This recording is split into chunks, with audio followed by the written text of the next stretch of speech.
सवितर्दुरितानि पराशुभ यद भद्रं तन्नयाशुभो शांति शांति शांति ओम। कल्याणी मधुरा मंगला मोक्ष प्रदा पतित पावनी मां भागीरथी गंगा के तीरे हरिद्वार से, जहां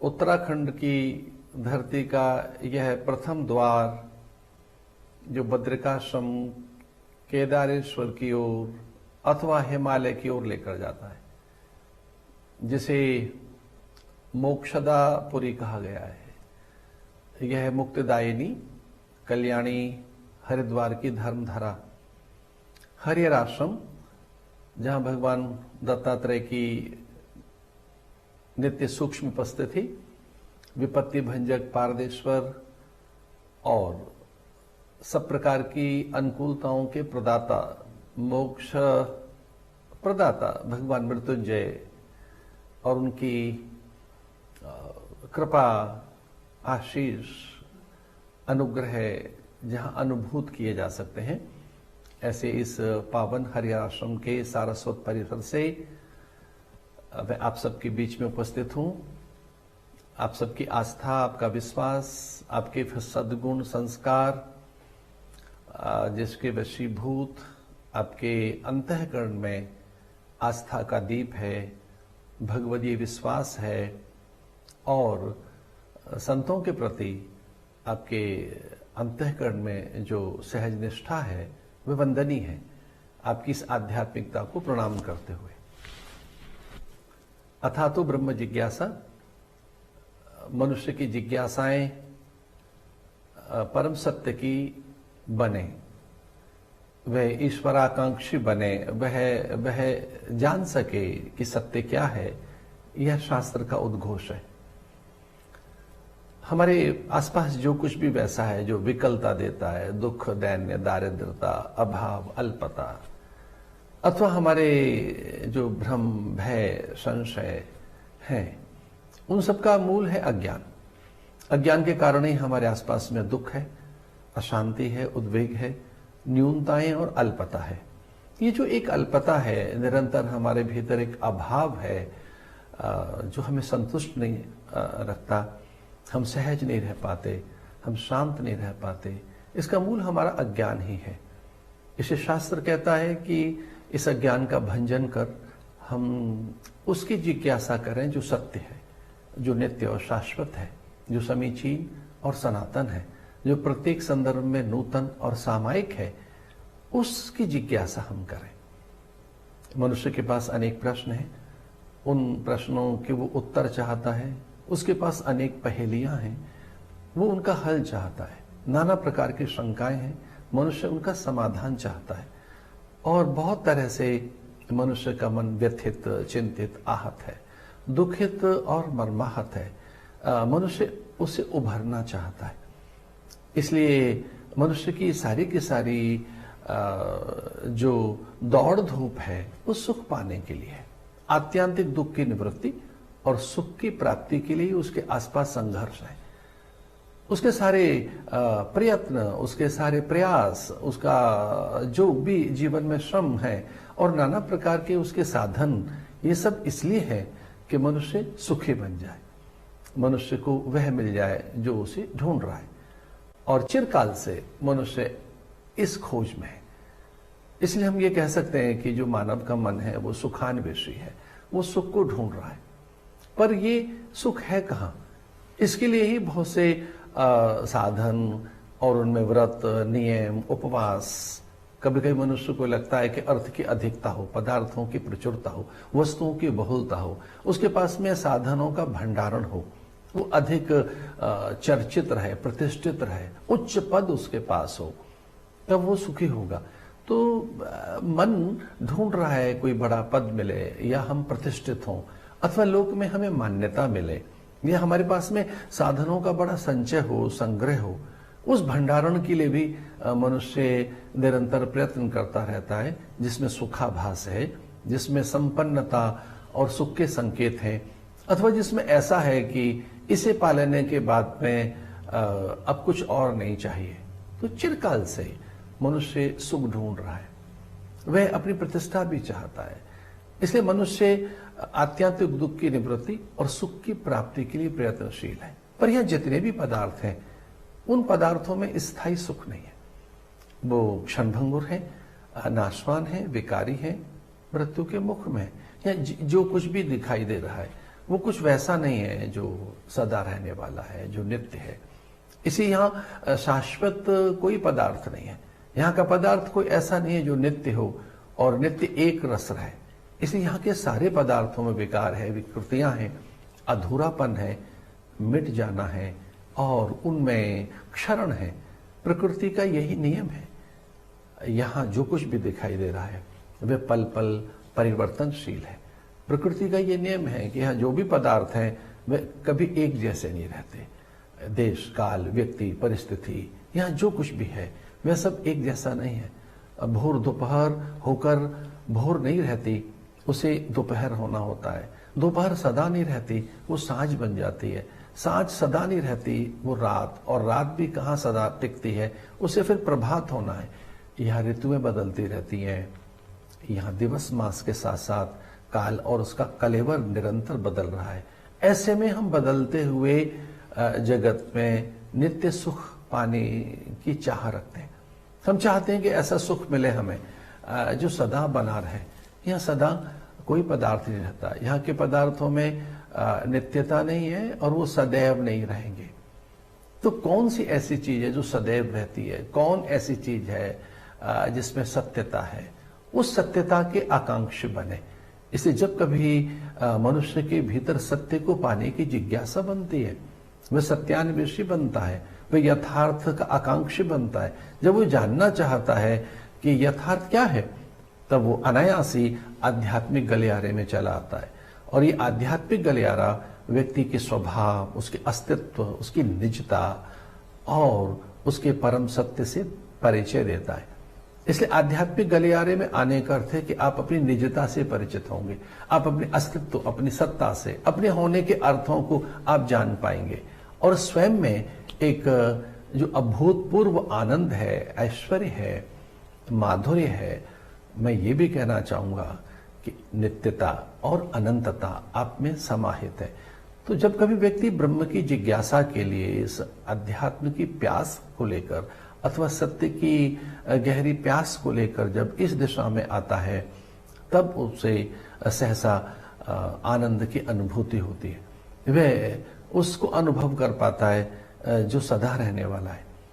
अध्यात्म की यात्रा का अर्थ है स्वभाव की यात्रा, अपनी यात्रा, अपनी ओर यात्रा, जहां तन मन नहीं रहेगा, बुद्धि नहीं रहेगी, विचार भी नहीं रहते, जहां कोई काय कलेवर नहीं रहता और किसी प्रकार की आसक्ति, अहमता, ममता भी नहीं रहती।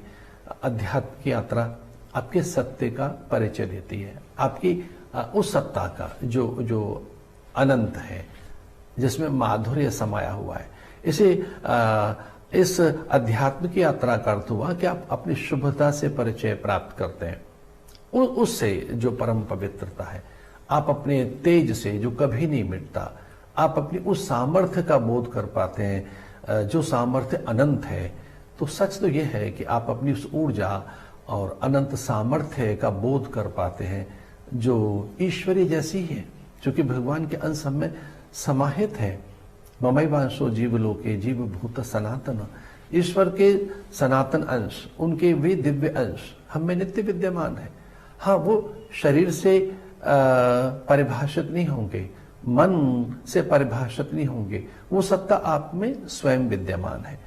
इसलिए विचार की साधना के द्वारा, इस ज्ञान की साधना के द्वारा जब आपकी जिज्ञासा गहराती है, जब आप में सत्य की प्यास और अधिक चरम को छूने लगती है, तब ये आपको अपने पास लेकर आती है। फिर आपको उपदेश अच्छे लगने लगते हैं, बहुत से भ्रम फिर मिटने लगते हैं, फिर कोई शंका रहती नहीं है।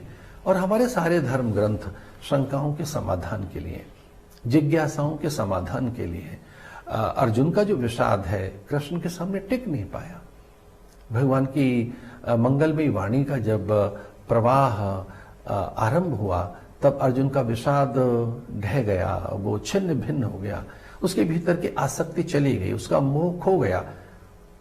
गीता सुनने के बाद अर्जुन यही कहता है, नष्टो मोहा स्मृति लब्धा।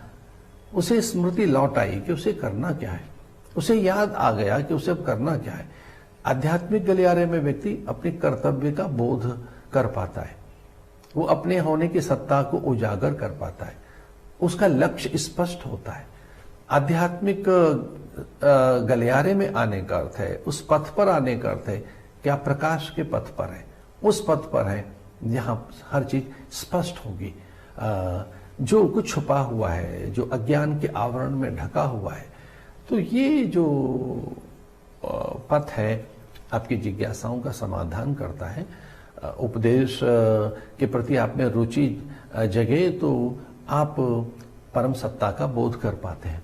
हमारी सारी गाथाएं, हमारी सारी कथाएं और जितने भी हमारे रूपक हैं, आख्यान हैं, जितने दृष्टांत हैं, वे सब इसी बात के लिए हैं कि आप सत्य का बोध कर सकें। आज से मैं आपकी सेवा में रहूंगा। प्रतिदिन इस लाइव के माध्यम से हम मानव मन की दुविधाओं को पढ़ने का प्रयास करेंगे कि हमारी दुविधाएं कहाँ हैं, हमारे भीतर में हम क्यों इतने विकल और व्याकुल हैं, उत्तेजना क्यों मन में आती है, अचानक आवेश आया है तो उसे हम कैसे शांत कर सकें, अपने भटके हुए मन को, अशांत और व्यथित मन को कैसे हम सहज कर सकें, इस दिशा में हम चर्चा करेंगे। उपनिषदों का आश्रय लेकर, गीता का आश्रय लेकर, सदग्रंथों का आश्रय लेकर, जो कि शास्त्र विचार से अनुशासन जीवन में आता है। मनसा वाचा कर्मणा पवित्रता पैदा होती है और एक अनुशासन के साथ साथ भीतर में गहरा संयम, सरलता भी। ये शास्त्र विचार हमें बहुत सहज करता है, स्वाभाविक बनाता है, बड़ा नैसर्गिक बनाता है। तो हम सहज हो सकें, नैसर्गिक हो सकें, स्वाभाविक हो सकें और अपनी सत्ता, अपने सत्य, अपने अस्तित्व, अपनी निजता से हमारा सहज परिचय हम प्राप्त कर सकें, इस दिशा में ये प्रयास रहेगा, जिसमें अनेक जो दृष्टांत हैं उन्हें हम लेंगे, गाथाओं को लेंगे, कथाओं को लेंगे, हम अनेक उन प्रसंगों को लेंगे जिनसे जीवन हमारा प्रासादिक बन सके। सच तो यही है कि प्रस्थानत्रयी सब प्रकार के संशयों का भेदन कर देती है, कोई संशय रह नहीं जाता उस प्रस्थानत्रयी में। ब्रह्म सूत्र, गीता, उपनिषद, इनके साथ साथ रामायण, श्रीमद् भागवत और अन्य पुराणों का भी आश्रय लेकर, धर्म ग्रंथों का, शास्त्रों का आश्रय लेकर हम आगे बढ़ेंगे। चूँकि विचार बड़ा बल है और जब व्यक्ति के पास में पवित्र विचार आते हैं तब उसका संसार बदलने लगता है। विचार से व्यक्ति में अभूतपूर्व सामर्थ्य का जागरण होता है। तो ये जो कुछ मन में छुपे हुए भ्रम हैं या कोई नकारात्मकता है या किसी संदेह और संशय के कारण मन में कहीं कोई अशांति और चुप्पी है, तो उसको भी तोड़ने में विचार सहायक बनता है। मैं तो ये भी कहना चाहूँगा कि सकारात्मक विचार से भी कहीं अधिक बड़े विचार वो विचार हैं जिनमें यथार्थ है, जिनमें सत्य है, जिनमें वास्तविकता है। तो हम बहुत अधिक सकारात्मक न बने, हम यथार्थवादी बने, हम वास्तविकता को ढूंढें। जीवन की वास्तविकता क्या है, जीवन का यथार्थ क्या है। प्राय इसकी बड़ी चर्चा है कि हम सकारात्मक बने। सकारात्मक होना बहुत अच्छी बात है, पर इससे भी कहीं अच्छी बात और श्रेष्ठ बात यह है कि हमको यथार्थवादी होना चाहिए। जो कुछ है हमारे सामने, उस यथार्थ को हम स्वीकार करें। हमारे आसपास जो है, जिस भी हम अवस्था में, जो हमारी परिस्थितियां हैं, जो परिदृश्य है, जो आज की घटनाएं, अगर उस सत्य से हम परिचित हो सकें, इस यथार्थ को जान सकें, तो फिर सही सूत्र हाथ लगेंगे, समाधान हाथ लगेगा। और अगर कोई संघर्ष है, द्वंद्व है, तो उसमें हम विजयी होंगे निश्चित रूप से।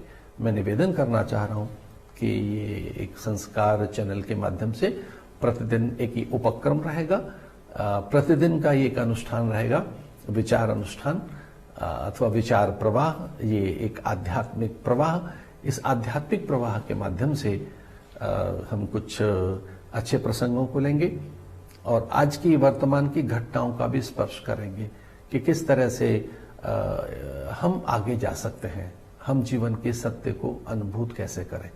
तो जो सत्य का मार्ग है अथवा जो अध्यात्म का मार्ग है वो प्रकाश का मार्ग है, जिसमें लक्ष्य स्पष्ट होता है।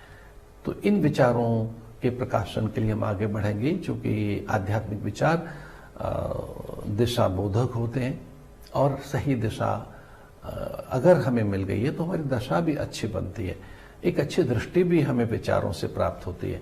तो जो हमारी दृष्टि को सही कर सके, हमारी दृष्टि व्यापक बन सके, हम दूर तक देख सकें कि हमारा भवितव्य क्या है और हम किस तरह से अपनी शक्ति, सामर्थ्य, ऊर्जा और जो समय है इसका सदुपयोग कर सकते हैं, किस ढंग से हम लक्ष्य की प्राप्ति कर सकते हैं। तो इन आध्यात्मिक विचारों का हम आश्रय लेंगे। इन आध्यात्मिक विचारों के आश्रय से ये विचार ही हमें दिशा बोधक सिद्ध होंगे और ये निसंदेह हमें एक सही दृष्टि भी प्रदान करेंगे। हम अपने लक्ष्य को भी पा सकें, उस प्रकार का भी हम अपने अंतर में एक बल अनुभव करेंगे। तो इन विचारों में जिनमें आत्मबल छुपा हुआ है, जिसमें स्वयं का बल छुपा हुआ है, जो ईश्वरीय बल ही है, उसे हम जागृत करेंगे इन आध्यात्मिक विचारों के द्वारा। संस्कार चैनल के माध्यम से मैं प्रतिदिन इस समय लाइव आपके बीच में रहूंगा। मुझे आपके प्रश्न मिलते रहे तो मैं उनका भी समाधान करना चाहूँगा। मुझे आप अपने प्रश्न भेजें मेल के द्वारा, आप मुझे प्रश्न भेजें ट्विटर और फेसबुक के द्वारा, आप मुझे अपनी शंकाएं भेज सकते हैं सोशल मीडिया प्लेटफॉर्म के द्वारा। ट्विटर पर भी आप मैसेज लिख सकते हैं, फेसबुक पर मैसेज लिख सकते हैं, आप इंस्टा पर मैसेज लिख सकते हैं, सीधे हमारी वेबसाइट पर भी आप अपने प्रश्न और जिज्ञासाओं को भेज सकते हैं। और मेरा यह प्रयास रहेगा कि शास्त्र के अनुसार, धर्म ग्रंथों के अनुसार, सदगुरुओं के जो उपदेश हमें प्राप्त हो उसके अनुसार मैं आपकी शंकाओं के समाधान के लिए प्रस्तुत हो सकूं। और ये जो शंकाएं हैं वो स्वाभाविक हैं हमारे भीतर में। तो ये अनेक प्लेटफॉर्म, अब तो अनेक माध्यम ऐसे हैं, उन माध्यमों से आप मुझसे जुड़ सकते हैं। और उनमें एक माध्यम ये संस्कार चैनल का लाइव माध्यम भी है। तो निसंकोच आप हमारे संपर्क के जो नंबर हैं उन पर संपर्क करें, अपनी बात कह सकते हैं, पत्र भेज सकते हैं, मेल मुझे लिख सकते हैं। और ऐसा करके जो मन में किसी प्रकार का द्वंद्व है, किसी प्रकार की भी जो दुविधा है, उसके शमन के लिए हम आगे आएंगे। आओ अंतर्मन को जगाएं, आइए भीतर में ज्ञान का आलोक पैदा करें और हम अपने लक्ष्य की ओर बढ़ें। क्योंकि जीवन का लक्ष्य सत्य है, जीवन का लक्ष्य कुछ और है, उसे हमने पाना है। हम ऐसे ही उलझे न रहें, समय व्यर्थ न करें। मेरी बहुत बहुत शुभकामनाएं हरिद्वार से। आज ये पहला दिन मेरा लाइव का, और इस लाइव में मैं आपके सामने प्रस्तुत हूँ इस संकल्प के साथ और इस गहरी वैचारिक प्रतिबद्धता के साथ कि हम परस्पर संवाद करें। क्योंकि संवाद से सारे प्रश्नों का समाधान तो होता ही है, मन भी हल्का होता है। इस भागदौड़ के जीवन में, इस संघर्ष के जीवन में और ऐसे जीवन में जो जहाँ भौतिकी है अधिक प्रभाव हो, जब ये आर्थिक युग है, भौतिकी युग है, एक ऐसा युग जब वस्तु और पदार्थ हमें बहुत अच्छे लग रहे हैं, ऐसे इस युग में जब संसार ही हमें सच लग रहा है, तो आइए हम सत्य की ओर बढ़ें। मैं फिर से कल आपके बीच में रहूं।